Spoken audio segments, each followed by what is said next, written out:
السلام عليكم ورحمة الله وبركاته. بسم الله الرحمن الرحيم. It is my pleasure today to continue the series of assessment of clinical reasoning and cognitive skills. The second video is about principles and the main concept in relation to assessment of clinical reasoning and cognitive skills. We have only one outcome today, is to recognize the main educational principles and concepts in relation to the assessment of cognitive skills and clinical reasoning. Let us start by this well-known triangle about constructive alignment between learning outcomes, content, assessment, and the center is the learning activities, which should be also in alignment with the content and learning outcomes and assessment. So this is the first concept, which is the constructive alignment for the effective and high quality assessment. The second concept is related to all principles and items related to the quality of assessment. And actually I like this slide, which I got from my mentor, Prof. Judy McKean, with her permission. Start by validity, in which named as how well an assessment measure what it is intended to measure, or in Arabic, al-sidq. The second is reliability or reproducibility of the assessment, or consistency of the assessment, which is related to the assessment scores between cohort over time and by different assessor are consistent, so this is the reliability. The third concept is related to educational impact.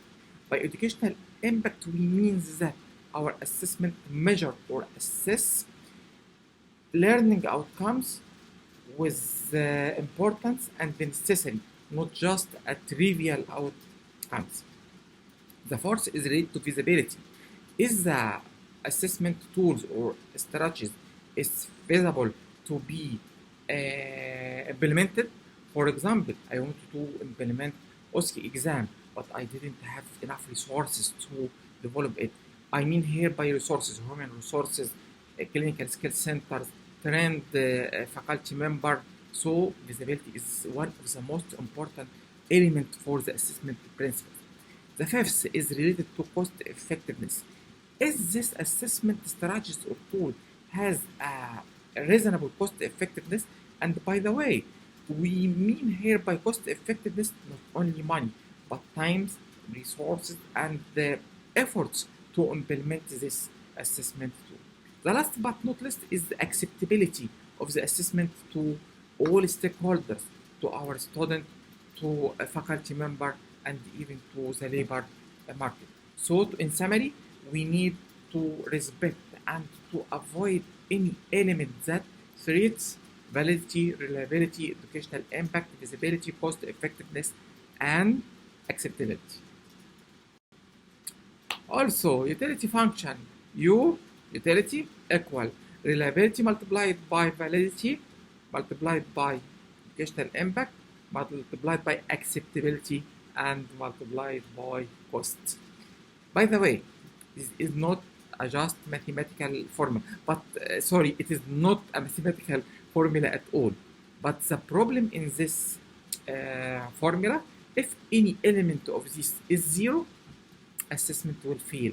So we need to consider all these elements of utility function or utility formula. The last slide, which is from my FAMR project, 6-step approach for standardizing student assessment. In assessment process, should start by identifying the purpose of the assessment. This is followed by revising the intended learning outcomes to ensure that they are smart, could be achieved, the specific, measurable, and time relevant, well written. The third is to develop the test blueprint or table of specification, whatever the type of assessment. Fourth is the item development based on certain checklist for ensuring the quality of this item. The fifth is to the test administration, whatever its type. The last again but not least is the item analysis. For example, item discrimination and difficulty for MCQ and the quality metrics for OSCE.